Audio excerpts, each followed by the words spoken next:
Hello viewers, hope you all are doing great. In continuation to ongoing series of food microbiology on my channel FOODSCITO, today I am going to discuss about moisture requirement of microorganisms. Basically, we would be talking about the water activity concept.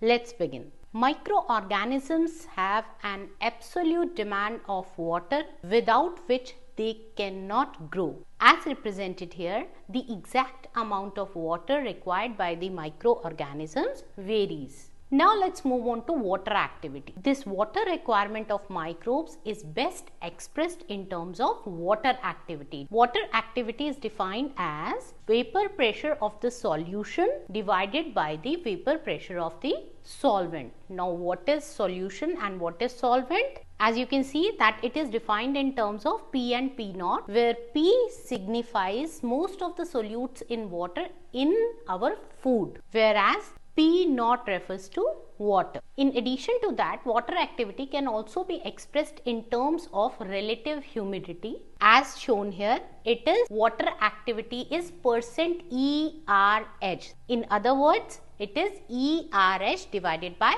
100. What is ERH? Equilibrium relative humidity. And you may be asked that what is the water activity of pure water? So kindly note that water activity of pure water is 1. Now the next question is, how can we make this water unavailable? So there are a number of ways. Let's go through. Number 1, solutes and ions in your solution tie up the available water. For example, if we have higher concentration of salt or sugar in our solution, it will bind the available water. Secondly, hydrophilic colloids make the water unavailable. Hydrophilic, as the name suggests, it is water loving. That means some water loving gels bind the available water. For example, as little as 3 to 4% of agar in a medium may prevent microbial growth. How come? Leaving too little available moisture. And the third way could be water of crystallization or hydration is unavailable for the microorganism. For example, water itself when converted to ice can no longer be used by the microbial cells. Now let's have a look over principal groups of foods and their water activity.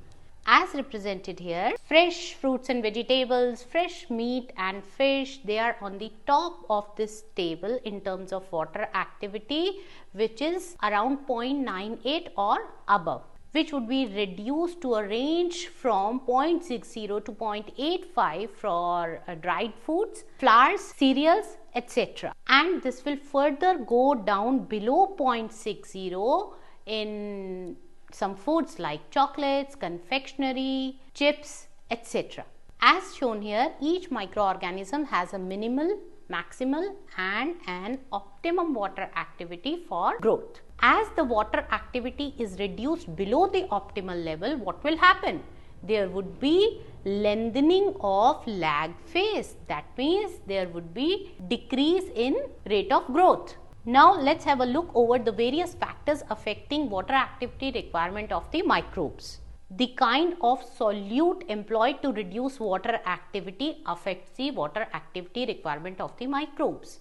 In addition to that, nutritive value of culture medium, temperature, oxygen supply, presence of inhibitors, all these affect water activity requirement of microbes. Now let's discuss briefly about the lowest water activity values permitting the growth of spoilage microbes. So as represented here, for most of the bacteria, the minimal water activity value is 0.91, followed by yeast with 0.88, molds 0.80, halophilic bacteria 0.75, xerophilic, that means which favors dryness. So the water activity is 0.65, and at the end we have osmophilic yeasts with lowest water activity value as 0.60.